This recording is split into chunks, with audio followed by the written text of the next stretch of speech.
오늘 13장부터 16장까지가 마지막 사사인 삼손의 이야기가 됩니다.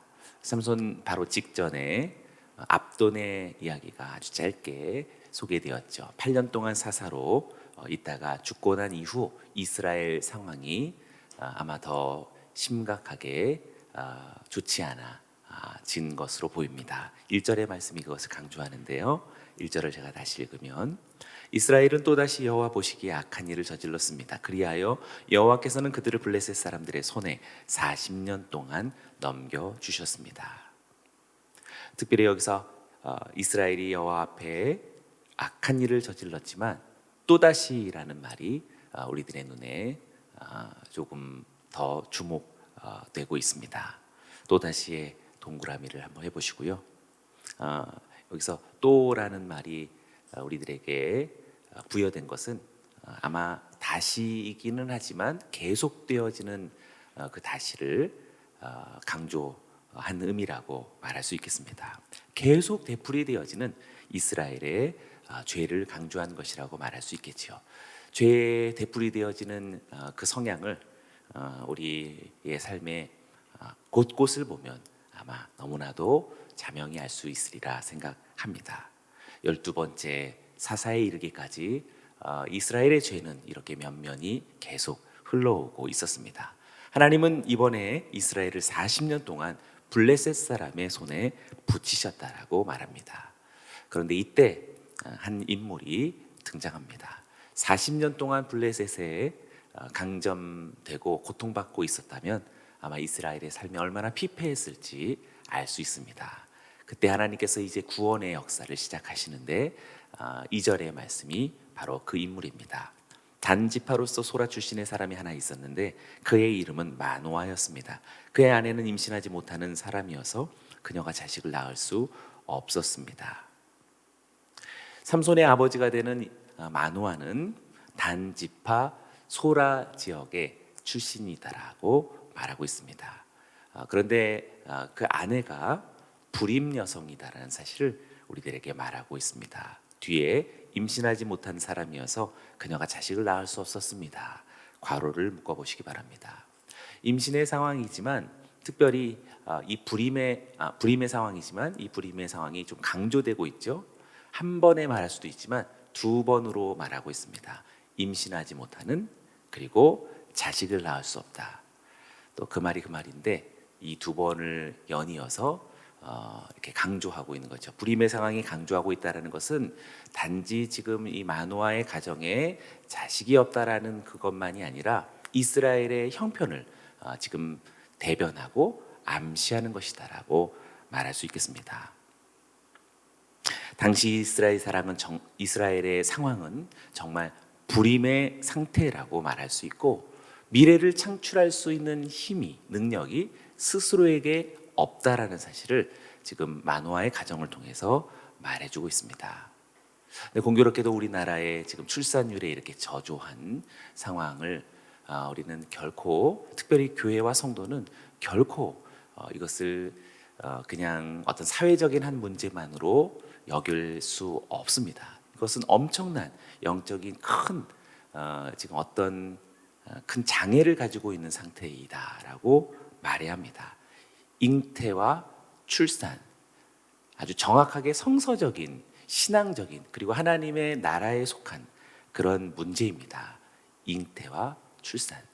오늘 우리들의 교회와 성도들에게도 이 잉태와 출산은 너무나도 중요한 문제입니다. 현실적인 우리 자녀를 잉태하고 출산하는 것뿐만 아니라 영적인 하나님의 나라에 대한, 하나님의 나라를 이루어가는 그 잉태와 출산의 삶이야말로 얼마나 중요한 교회의 본질이며 성도의 책임과 특권인지 모릅니다. 오늘 삼손의 이야기를 통해서 그것을 회복해 나가는 우리 모두가 되기 원합니다. 그런데 중요한 것은 이렇게 스스로 어떻게 할 수 없는 희망이 끊어진 삶을 살고 있는 이 마노아의 가정에 그들의 요청이 없었음에도 불구하고 하나님의 천사, 하나님의 구원이 시작되고 있는 것입니다. 특별히 삼손의 이야기에 우리 사사기의 사이클이 있죠. 그런데 그 사이클 중에서 이렇게 고통받고 있을 때 이스라엘이 하나님께 부르짖습니다. 그때 부르짖을 때 하나님께서 사사를 보내주셨는데 지금 삼손의 이야기에는 이스라엘의 부르짖음이 없다라는 것을 우리는 특징적으로 알게 됩니다. 그러니 아까 또다시라고 하는 이렇게 죄가 가중되어져가는 그 처절한 그 가중성 속에 하나님께 부르짖음이 없다라는 그 죄의 가중성이 조명된다라고 할 수 있습니다. 잘 보면 우리가 부르짖는 힘, 또 부르짖는 어떤 의지가 없다라는 것이 그 죄의 타락상을 더 심각하게 보여주는 것이라 말할 수 있습니다. 사랑하는 여러분, 오늘의 우리의 교회와 성도가 하나님께 부르짖음이야말로 우리가 유일하게 할 수 있고 마지막 최후로 할 수 있는 하나님과의 아주 중요한 그런 관계라고 말할 수 있겠습니다. 이런 상황 속에서 하나님의 천사가 나타나는데 3절입니다. 그런데 여호와의 천사가 그녀에게 나타나 말했습니다. 보아라, 내가 임신하지 못해서 자식을 낳을 수 없구나. 그러나 내가 잉태해 아들을 낳을 것이다. 지금 3절에서도 보면 아까 2절에서도 보았던 그 불임의 상황에 강조된 표현이 3절에서도 또 다시 나타나고 있죠. 두 번씩 계속 반복해서 나타납니다. 보십시오. 보아라, 내가 임신하지 못해서 자식을 낳을 수 없구나. 괄호를 묶어보시고, 역시 마찬가지로 임신하지 못함과 자식을 낳을 수 없다라는 사실을 재차 강조하고 있습니다. 또 그러나 내가 잉태해서 아들을 낳을 것이다. 거기도 또 괄호를 묶어보시고, 뭔가 이 어법상에서 계속 뭘 강조하고 있는 모습을 눈에 띄어지시죠. 총 합해서는 이게 3번이나 잉태와 출산이 계속해서 언급되고 있다는 사실을 들으셔야 됩니다. 사랑하는 성도들이여, 오늘 9월 둘째 날 듣기 원합니다. 여러분은 잉태하고 있습니까? 여러분 정말 무엇을 출산하고 있습니까? 정말 물리적인 임신과 출산도 물론이겠지만 사실 그 문자적인 의미 넘어서의 하나님의 나라와 하나님의 형상과 주님의 성품과 주님의 뜻이 잉태와 출산으로 나타나야 할 것입니다. 천사가 잉태의 소망을 전하고 있죠. 천사 스스로의 것이 아니라 하나님의 계시를 받고 전하고 있는 것입니다. 지금 이스라엘, 특별히 마노아의 가정의 상황은 미래를 스스로 창출할 수 없는 불임의 상황이었고, 그것은 이스라엘을 지금 대변하고 있는 그런 상황이었는데, 어쩌면 그때가 하나님의 창조의 사역이 일어나는 때다라고 말할 수 있습니다. 우리의 힘으로 미래를 창출할 수 있다라고 생각했던 그런 이스라엘의 지난 40년이라고 저는 생각합니다. 그들이 그냥 무기력해가지고 블레셋의 지배를 받은 40년이 아니라 어떻게 보면 굉장히 교만하고 자기 주도 아래 살아가던 삶이었기 때문에 하나님은 하나님의 일을 하지 못했던 것이라고 말할 수 있습니다. 오히려 다시 계속되어지는 범죄로 인해서 하나님은 침묵하실 수밖에 없었고, 그 침묵 속에서 하나님은 적절한 징계와 심판을 주셨던 것이죠. 그것이 40년의 기간이라고 말할 수 있었고, 그 40년의 기간이 지나가면서 어떻게 보면 이스라엘이 두 손 다 들고 간구할 힘마저 없어졌을 때, 차라리 우리 스스로 미래를 만들어갈 수 없다라는 것을 처절하게 깨달았을 때, 이때 하나님이 일하기 시작한다는 것을 알게 됩니다. 어쩌면 팬데믹의 시대도 그렇습니다. 팬데믹이 우리에게 왜 나타났나요? 교만하고 인간의 죄 때문이죠. 그리고 이렇게 거의 2년에 걸쳐서 고통받는 이런 세대가 되어질 때 하나님은 징계와 더불어서 하나님의 구원의 일들을 스스로 행하시는 분이시다라는 것을 알게 됩니다. 사랑하는 여러분, 지금 이 시대에 하나님의 구원이, 주님의 회복의 역사가 하나님의 사람들을 통해 시작되는 줄로 믿습니다. 4절과 5절을 보시죠. 그러니 이제 너는 포도주나 독한 술을 마시지 말고 부정한 어떤 것도 먹지 않도록 부디 조심하여라. 보아라, 내가 임신의 아들을 낳을 것이니 그의 머리에 면도칼을 대서는 안 된다. 그 아이는 모태에서부터 하나님께 나실 사람이 될 것이기 때문이다. 그가 블레셋 사람의 손에서 이스라엘을 구원하기 시작할 것이다. 4절과 5절에는 이렇게 박스를 한번 둘러보시기 바라고, 이것이 이제 하나님의 구원이 하나님의 사람들을 통해서 어떻게 현실 속에 이 땅에 펼쳐지는지의 그 지금 접촉점이죠. 우리가 좀 그 섬세하게 좀 들여다보기 원합니다. 여호와의 사자가 마노아의 아내에게 명령하고 있습니다. 이 마노아에게 명령하면 좋겠는데 왜 마노아의 아내에게 명령했을지?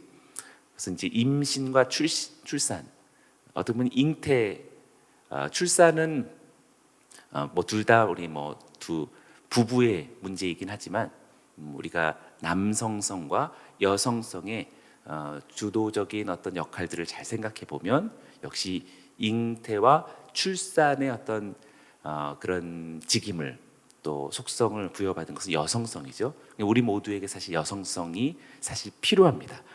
그래서 아내에게 명령할 때 정확하게 보면 앞부분 4절에서는 여인에게 대한 명령이 주어지고 뒷부분 5절은 아이에 대한 명령이 주어집니다.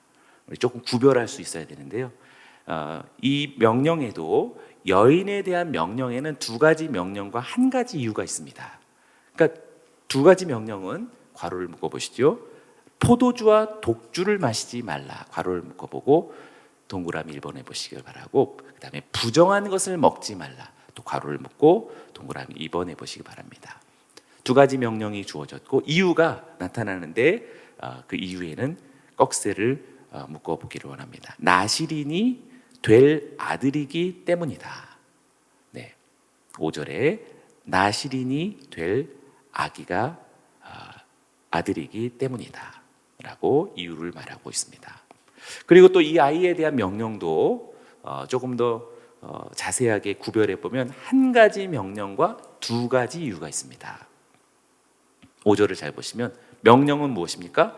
머리에 삭도를 대지 말라라고 이야기하고 있습니다. 괄호를 묶어보시고, 또 이유는 하나님께 바쳐진 나실인이기 때문이다라고 이유를 말할 수 있고, 네, 나실 사람이 될 것이기 때문이다. 꺽쇠를 묶고 동그라미를 보여내 보시고, 또 두 번째 이유는 블레셋 사람의 손에서 이스라엘을 구원할 것이기 때문이다.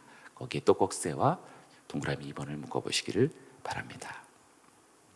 네, 이렇게 아주 정확하게 어떤 명령과 이유, 또 이유와 명령을 각기 여인에게 그리고 삼손에게, 아직 나지도 않은 삼손에게 그렇게 명령이 주어지고 있습니다. 그래서 지금 잉태와 출산과 벌써 모태로부터 아이에 대한 어떤 하나님의 계획과 섭리가 주어져 있어서 최근 우리가 낙태 문제와 이런 문제 얘기하고 있죠. 정확합니다. 절대로 우리가 그것을 함부로 인간의 어떤 생물학적인 지혜로서 판단해서는 안 됩니다. 하나님의 계획은 벌써 모태에서부터 엄청난 하나님의 구원의 역사가 삼손에게 주어졌는데 감히 우리가 이것을 생명의 여부를 자기결정권이라고 해서 인간 스스로가 취하고 있다라는 거기서부터 벌써 엄청난 하나님에 대한 반역이 살아있는 것이죠. 이 두 가지를 우리가 종합해 보면 우리는 여기서 마노아의 아내가 명령을 지켜야 할 세 가지의 어떤 이유를, 또 그리고 명령과 이유를 발견할 수 있는데요. 종합해 보면 세 가지입니다. 첫째, 이 불임의 여인이 아들을 낳을 것이다라는 것이요. 둘째, 이 아들이 태중에서부터 나실인이 될 것이다라는 것이요. 셋째, 그가 블레셋에서 이스라엘을 구원할 구원자다라는 사실입니다. 우리는 이 세 가지가 우리들의 삶 속에서도 지금 하나님의 지금 구속사로서 2021년 9월을 살아가는 우리들에게 여전히 작용되고 있다는 사실을 믿으십니까? 아멘. 믿음을 가져야 됩니다. 하나님은 변함없이 하나님의 구원의 일을 지금도 이루어 가십니다. 물론 예수 그리스도로 인해서 완전하게 성취되었지만 그러나 그것은 성도들을 통해서 마지막 종말에까지 계속 이어져 가는 것이라 말할 수 있습니다. 이 세 가지 명령과 약속이 삼손 이야기의 전체 뼈대가 됩니다. 그래서 삼손의 생애를 통해서 조금씩 성취되어져 가는 것입니다. 사실 하나님의 말씀이 약속으로 주어졌기 때문에 벌써 완성된 것이죠. 하나님의 계획이 뭐 이렇게 부족한 것도 아니고 모자란 것도 아니고 이미 계획부터 하나님의 계시성은 완성된 것이죠. 그러니 우리가 예수 그리스도의 십자가의 승리와 부활의 능력을 믿는다라고 하는 그 믿음도 사실 계시의 완전성이죠. 그러나 성도의 믿음을 통해서 삶의 여정을 통해서 계속 이미 선취되어진 하나님의 구원을 성취해 나가는 것이다라고 말할 수 있는 것입니다. 이제 이 삼손의 이야기가 하나님의 어떤 큰 구원의 계획 속에서 불임의 무대 속에 들어오셔서 이제 생명을 부여하시는 창조의 하나님이실 뿐만 아니라 그동안 이스라엘을 압제하던 블레셋의 손에서 이스라엘을 구원해 내시는 하나님의 어떤 용사되어지신 하나님의 이야기가 시작되는 것이지요. 그런데 이 일은 하나님께서 하시지만 결국 누구의 어떤 협력을 통해서 이루어지냐면 지금 마노아의 가정, 그 부부의 순종의 여부와 그리고 정말 더 중요한 것은 삼손 당사자의 나실인 되어진 그의 상해를 통해서 이루어지는 것입니다. 그 엎치락뒤치락이 얼마나 스스로에게도 고통이며 또 이스라엘에게도 구원의 어떤 과정들이 계속 지체되어져 가는지는 지금 이 순종의 여부에 달려져 있는 것이지요.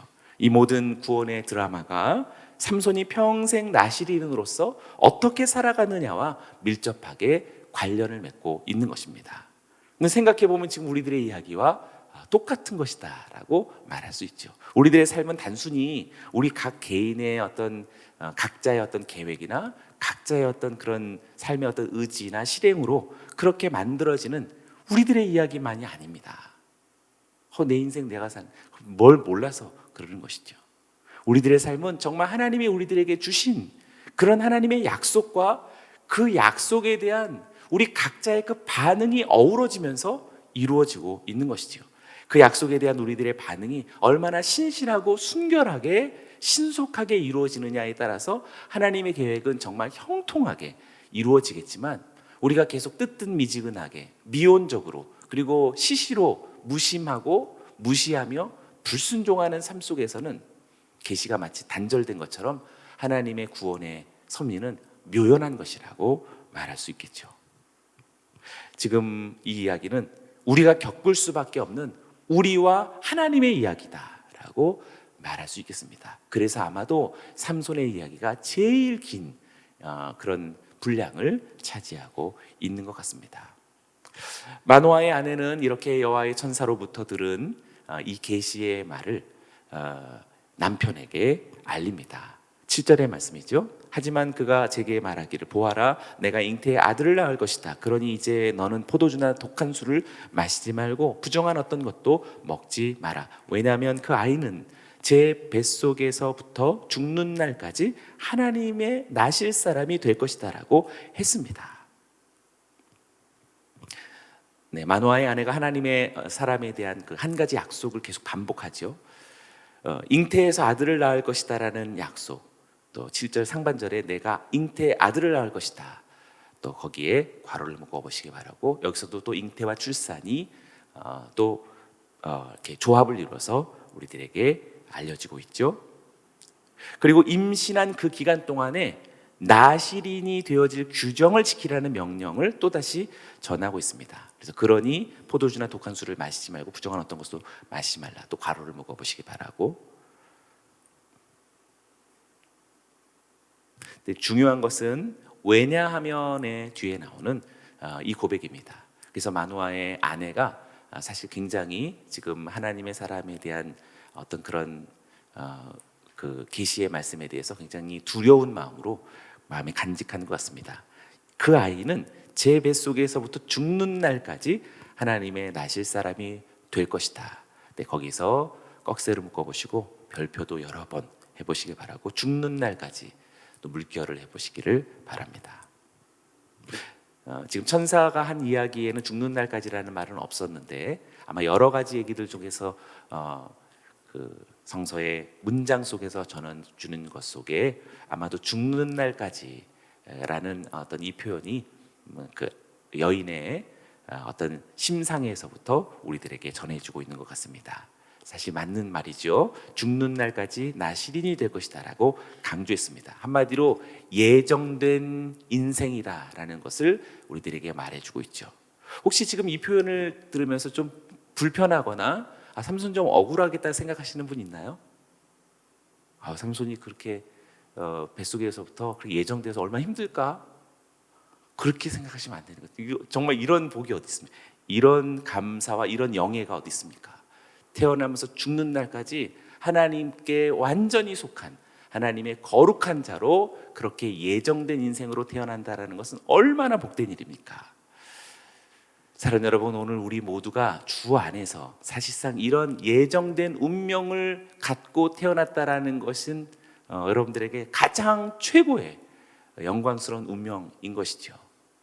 아니면 바꿔서 그냥 여러분들 개인적인 운명으로 태어났다라고 하면 얼마나 그것은 이렇게 슬프고 또 두려운 운명일 수 있겠습니까? 처음부터 끝까지 삼손이 태어날 때뿐만 아니라 죽을 때까지도 가장 중요한 삼손의 생애의 모티브가 된다라는 것, 나실인 모티브가 된다라는 것이 지금 우리들에게 밝혀주고 있습니다. 삼손은 태어나면서부터 죽는 날까지 나실인으로서의 신분, 그 신분을 벗어날 수 없었던 것입니다. 이것은 우리들에게도 마찬가지죠. 우리가 하나님을 선택한 것이 아니라 하나님이 우리를 먼저 선택한 것이다라는 사실은 너무나도 분명하고 사실 너무나도 감사한 주제가 되는 것입니다. 우리가 하나님의 백성이 된 것은 우리가 의지적으로 내가 기독교 신자 하나님의 백성이 되어야겠다 선택하셨나요? 만약 그렇게 하셨다면 신앙생활을 다시 하셔야 하는 것입니다. 우리의 선택의 결과가 아니라 우리가 하나님의 섭리에 따른 하나님의 예정에 따른 오늘 우리들의 오늘 우리됨이라고 말할 수 있는 것입니다. 할렐루야. 그렇다면 태어나면서 죽는 날까지 하나님의 백성답게 살아야 되는 이야기가 삼손 이야기이듯이 여기는 우리 모두도 참된 그리스도인으로 살아가야 한다라는 것, 예수 그리스도의 사람과 하나님의 백성다운 삶을 살아가야 한다라는 것이 우리들의 인생과 삶의 이야기 아닌가요? 똑같은 삼손의 이야기가 우리들의 인생의 이야기인 것입니다. 아내의 이야기를 들은 마노아는 아내에게 나타났던 하나님의 사람을 다시 보내달라고 기도합니다. 저는 이 마노아도 역시 그래도 참 귀한 사람이다라고 생각됩니다. 우리 보통 보면 이제 남성과 여성, 당시의 여성의 어떤 그 사회적 질서 속에서 무시되어진 그것은 오늘날보다는 비교할 수 없을 만큼 더하죠. 그런데 지금 이 마노아가 스스로 하나님 앞에 구하고 있는 이 어떤 영적인 어떤 운동력이 마노아에게 살아있다라는 사실을 저는 감사하고 싶습니다. 사랑하는 우리 성도들의 가정에도 여인에게 먼저 들려진 어떤 하나님의 신앙의 움직임이 남편에게도 함께 같이 반응되어진다면 얼마나 감사한 일일까요? 그러나 오늘 우리들의 가정을 보면 여인에게, 특히 아내에게, 신앙의 아내에게 일어나고 있는 신앙의 어떤 움직임들이 함께 남편과 이렇게 손바닥을 마주치면서 그 하나님의 어떤 움직임에 대해서 반응하려는 모습은 그럼 좋겠지만 그런 모습을 찾기 어려울 때도 많이 있습니다. 오늘 9월이 되어지고 새로운 하반기가 시작되면서 무엇보다도 우리 귀한 남성 성도들이요, 아빠들이요, 하나님의 어떤 음성과 주님의 계획에 대해서 더 간절한 마음, 간구하는 마음으로 오늘 이 마노아처럼 주님 앞에 간구하게 되기를 주의 이름으로 축원합니다. 놀랍게도 하나님은 마노아의 기도에 응답하셔서 8절과 같이 그렇게 나타나게 되는 것이죠. 8절에서 기도해 달라고 이야기를 하고 하나님은 놀랍게도 마노아의 기도에 응답하셔서 하나님의 사람을 만나게 됩니다. 마노아는 그의 정체를 확인한 후에 이렇게 되묻죠. 12절입니다. 그러자 마노아가 말했습니다. 당신의 말씀대로 이루어진다면 그 아기를 어떻게 키우며 또 그 아이를 어떻게 대해야 합니까? 12절, 그 아이를 어떻게 키우며 또 어떻게 대해야 됩니까? 괄호를 묶어보시기 바랍니다. 두 가지를 묻고 있는 마노아의 마음속에 기도 제목이죠. 어떻게 키우며 어떻게 대해야 됩니까? 네, 우리도 이것들 많이 묵상할 필요가 있겠습니다.